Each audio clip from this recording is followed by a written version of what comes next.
7 au 13 février 2021, les équipes de TV Chandelier ont été reçues à Dabou pour une série d'émissions sur cette région missionnaire. Votre émission, l'invité de la rédaction, se met également aux couleurs de Dabou en recevant le tout premier responsable de cette région missionnaire. État des lieux des œuvres et missions de Dabou, les priorités pour 2021 et les projets en cours d'exécution. Nous en parlons avec le pasteur Kwasi Dangui Bertin, pasteur de région des Épopoumis de Dabou. Asseyez-vous, pasteur. Merci, pasteur, d'avoir accepté notre invitation. Merci. Nous sommes heureux de recevoir toute la région missionnaire de Dabou sur notre plateau pour parler de vos administrés, mais également de votre église et comment elle se porte. Pasteur, les Épopoumis de Dabou se portent-elles bien? Le Épopoumis de Dabou se porte à merveille, se porte bien. Et l'église est composée, la région, surtout la région missionnaire, est composée de 3 zones. 3 zones, à savoir celle de Sikinsi, Jacquesville et celle de Dabou. Nous avons au total 14 églises sur la région des Grands Ponts et puis 16 églises annexes. Et puis nous avons au moins 130 églises et maisons sur cette région. 16 églises annexes, un nombre assez grand. Quand est-ce que ces églises seront érigées en église locale? Oh, il y a plusieurs déjà qui ont été érigées en église locale. Plusieurs. Nous avons notamment celle de Grand Jacques, nous avons notamment celle de Tefredi qui était érigée en église locale et tant d'autres églises annexes qui ont été érigées en église locale. Alors, beaucoup d'églises annexes sont devenues églises locales. On peut donc dire que le bilan 2020 a été très bon au niveau de Dabou. Bon, le bilan 2020 a été mi-figue, mi-raisin parce que nous avons connu des difficultés avec l'essai de la pandémie de Covid-19. Et puis, évidemment, mais il y a eu ça, il y a eu cet effet. Mais néanmoins, nous avons travaillé durant cette période.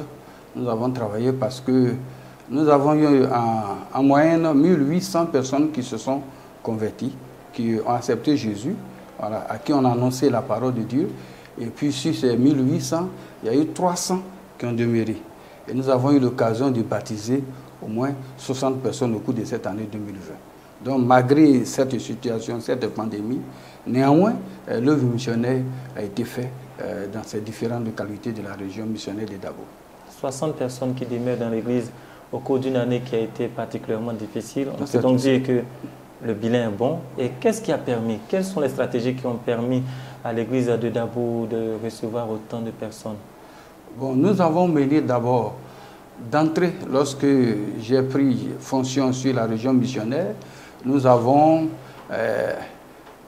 d'abord assez de travail sur l'évangélisation. Parce que, ayant vu le faible taux des chrétiens dans les différentes églises, nous avons assez de travail sur l'évangélisation. Donc du coup, nous avons attaqué par l'évangélisation les différents villages et localités de la région des Grands Ponts, ce qui a permis à ce que nous puissions avoir au moins ce nombre de 1800, dont 300 ont demeuré. Et c'est sur les 300 que nous avons baptisé 60 personnes. Alors, la ville de Dabou, le département de Dabou, dans son ensemble, le département des Grands Ponts fait partie des régions en Côte d'Ivoire qui ont été les premières à accueillir l'église catholique d'abord, ensuite les plus anciennes églises telles que l'église méthodiste. Ce sont des régions qui sont également marquées par une forte propension à la tradition. Est-ce que dans cette région-là, il est facile de mener l'œuvre missionnaire? Bon, il faut dire que l'église méthodiste, nos précurseurs, les méthodistes qui sont arrivés dans les années 1900, donc ça leur fait plus de 100 ans qu'ils sont basés dans cette localité. Il faut dire que le travail missionnaire dans cette localité est vraiment très lent. L'évangile est vraiment très lent. Pourquoi? Parce que, figurez-vous, dans cette région, surtout celle de Dabou, il y a au moins 90% des villages qui ont pour nom le nom des génies. Et ce n'est pas facile lorsque on annonce l'évangile. Et ça a été même difficile même à ce que certaines églises évangéliques, même protestants, de pénétrer même ces villages, même ces localités. Et ce n'est pas facile, l'évangile. Vous voyez, la petite histoire, j'étais arrivé dans une localité réputée, qu'on connaît très bien au niveau de la Côte d'Ivoire, réputée pour vraiment les pratiques mystiques. Et nous étions arrivés dans cette localité pour acheter au moins un terrain par rapport aux autres sociales au niveau de l'église. Mais il y a l'un des jeunes qui nous conduisait dans ce lieu, qui disait comme ça, il y a un monsieur qui est rentré dans la localité, dans ce village-là, très réputé, et il dit, mais quel est ce petit village? L'occasion pour lui de ressortir de ce village, figurez-vous, il a tourné en rond jusqu'au matin. Et c'est ainsi que une personne lui a dit, mais va voir les vieux. C'est ainsi qu'il allait voir le vieux. Lorsqu'il repartait, il a pu voir le chemin. Mais nous bénissons le Seigneur, là où le péché abonde, la grâce de Dieu surabonde.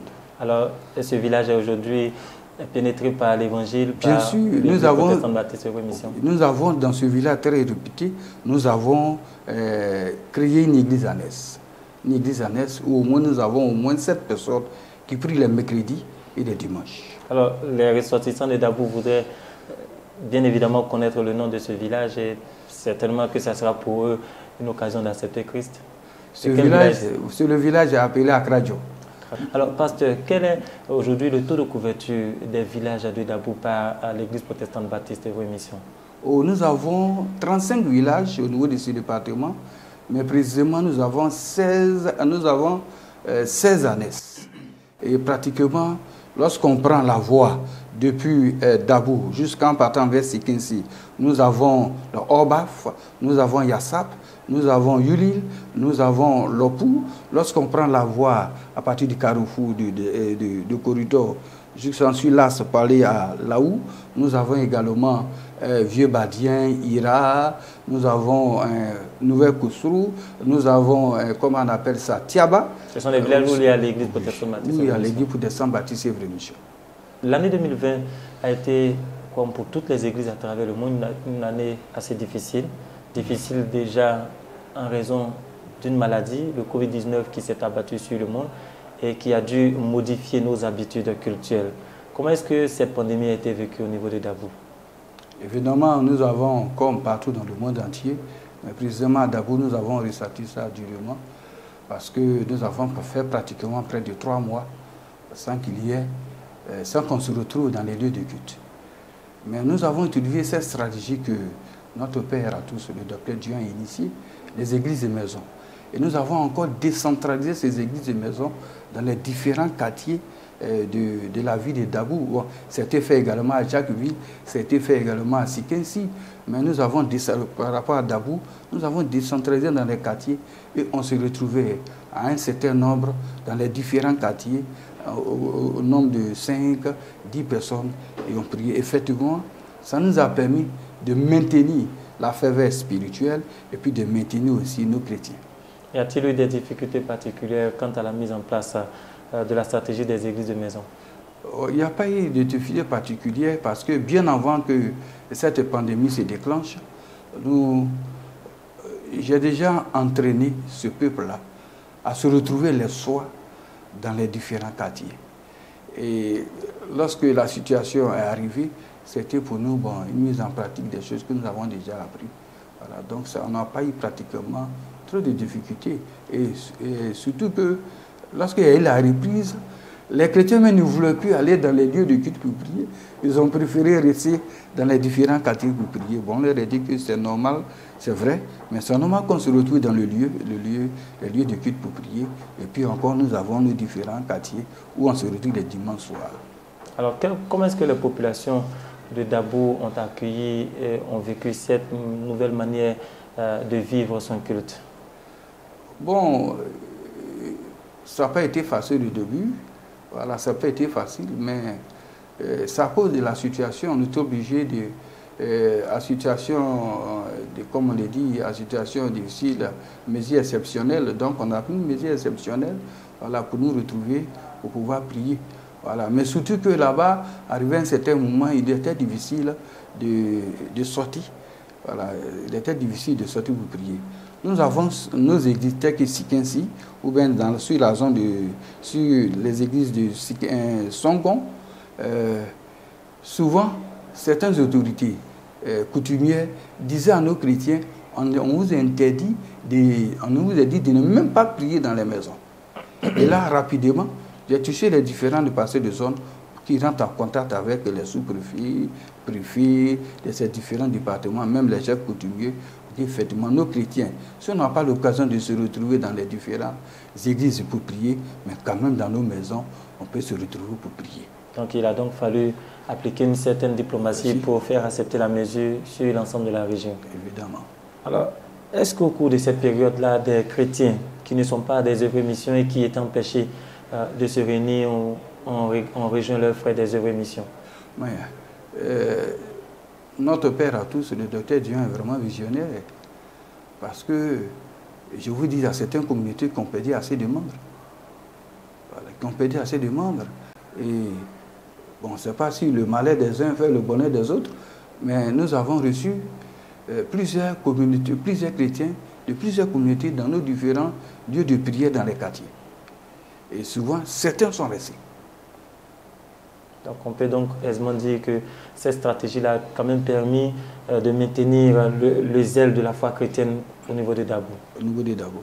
Alors, au cours de 2020, il y a eu à Dabo particulièrement, en Côte d'Ivoire en général, il y a à Dabo particulièrement des événements assez douloureux. Ce fut les violences pré d'abord, ensuite post-électorales qui ont été fortement ressenties dans votre région. Comment est-ce que, à la tête de l'Église, vous avez vécu ces événements-là?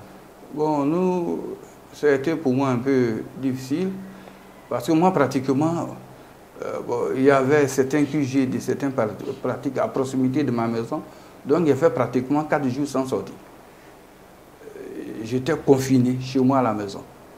Voilà. Mais après, on a fait pratiquement 2 semaines sans prière. Mais nous avons eu l'occasion, pour ceux qui sont restés en place, de lancer des coups de fil, des textos, pour leur permettre de se retrouver, voilà, de pouvoir prier. Lorsqu'il y a eu un peu d'accalmie, de pouvoir prier, voilà, de se retrouver, de pouvoir prier. Mais il faut lui dire que je me suis retrouvé au moins avec 35 chrétiens sur un nombre de 350 chrétiens. Plusieurs, la ville était... maison. Chez moi à la maison, je suis retrouvé, ma famille, toute ma famille, les enfants qui étaient à Abidjan m'ont rejoint. Nous sommes retrouvés, nous sommes restés à la maison, on prie à la maison, on a créé une église de maison, je suis à la maison. Mais il faut dire que plusieurs familles sont parties.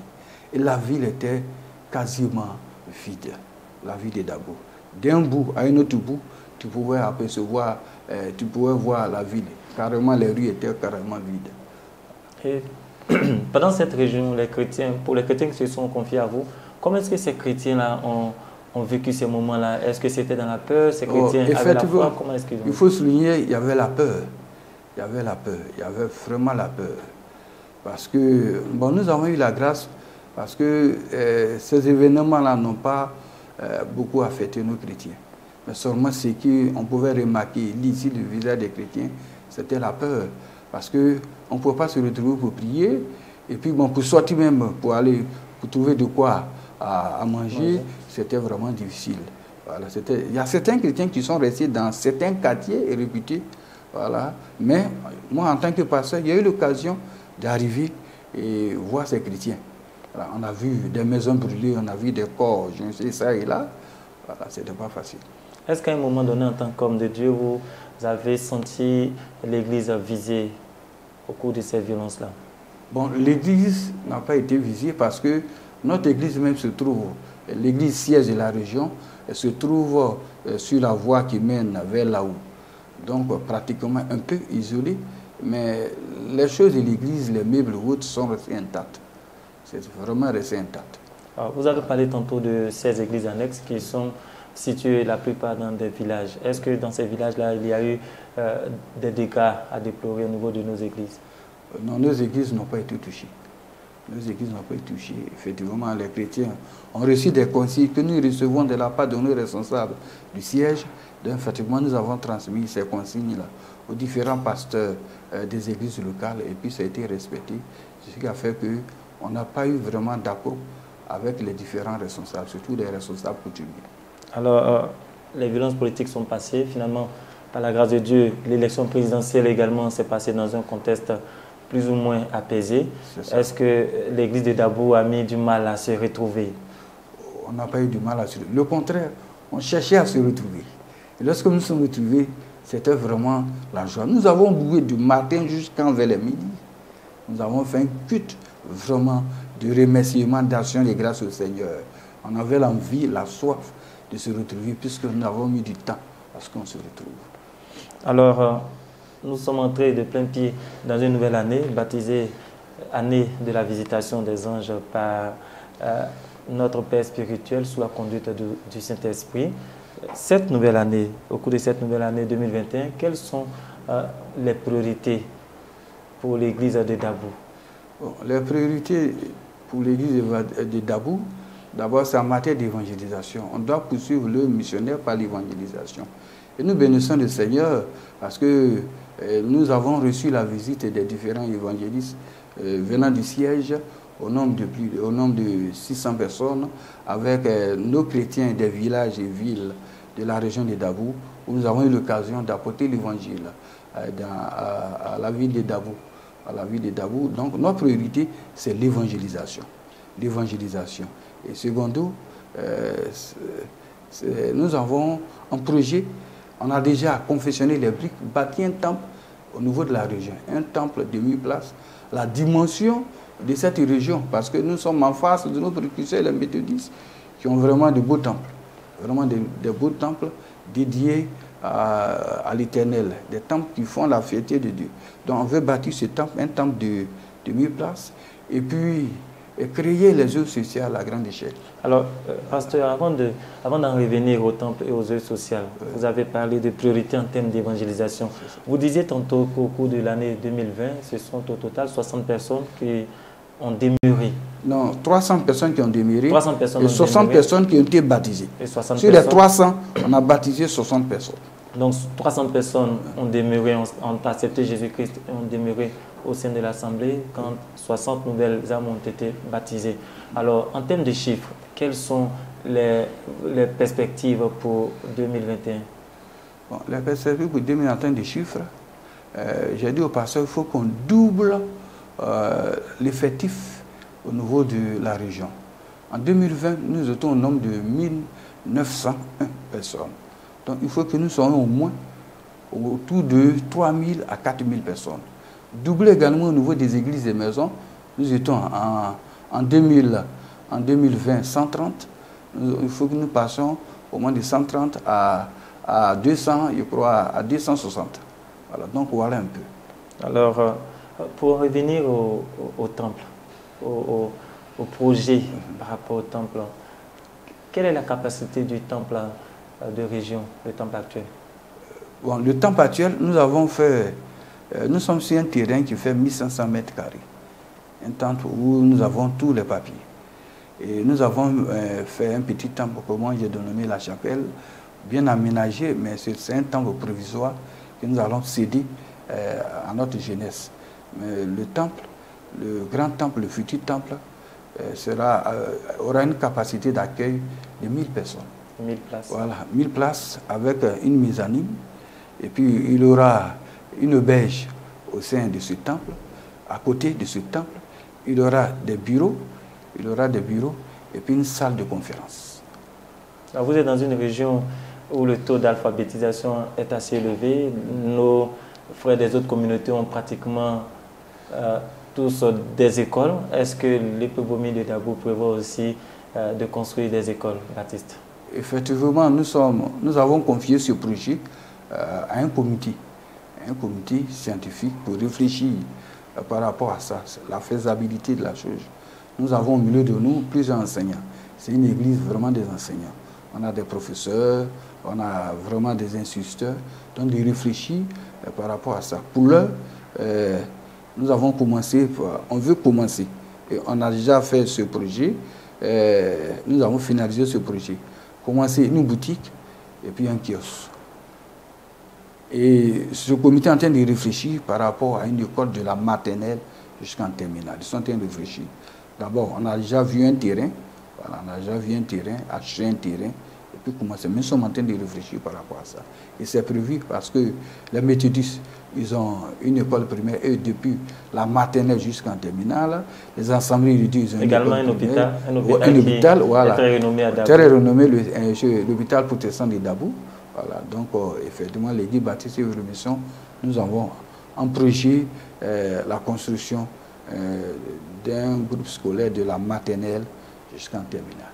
Alors, pasteur, du 7 au 13 février 2021, les équipes de TV Chandelier ont été reçues par votre région. C'est ça. Déjà, votre appréciation de la présence des équipes de TV Chandelier sur Dabou? Bon, comme quelqu'un le disait, nous sommes un peu gâtés parce que nous avons fait un concert au niveau de la zone de Dabou où le chante, comment on appelle ça? Azaf était invité. Et puis après ce concert, nous avons reçu l'évangélisation. Mais bien avant ça, il y avait l'équipe de TV Chandelier qui a fait connaître d'abord la culture, l'origine de Dabou, qui a fait connaître la région de Dabou, précisément Dabou. La signification du nom de Dabou, quand nous avons un pont Eiffel, quand ce pont a été bâti, pourquoi ce pont a été bâti, et nous bénissons l'initiative que TV Chandelier a prise, voilà, en nous associant par rapport à leur présence là-bas, et en faisant connaître aussi, en vendant bien sûr par les médias, l'image de cette zone. Vous pensez de cette région. Vous pensez que de telles initiatives peuvent permettre à l'homme de Dieu de booster ses actions missionnaires sur sa région? Et effectivement, parce que après votre passage, on en parle, hein, les chrétiens en parlent. Voilà, ça fait connaître vraiment l'Église et ça nous permet aussi de lancer. Ça permet aux ressortissants hein, des grands ponts, précisément ceux de Sikensi, précisément ceux de Jacquesville et de Dabou, vraiment de plus d'avoir un regard sur cette région et puis de nous épauler par rapport à l'évangélisation et puis d'autres actions à mener sur le terrain.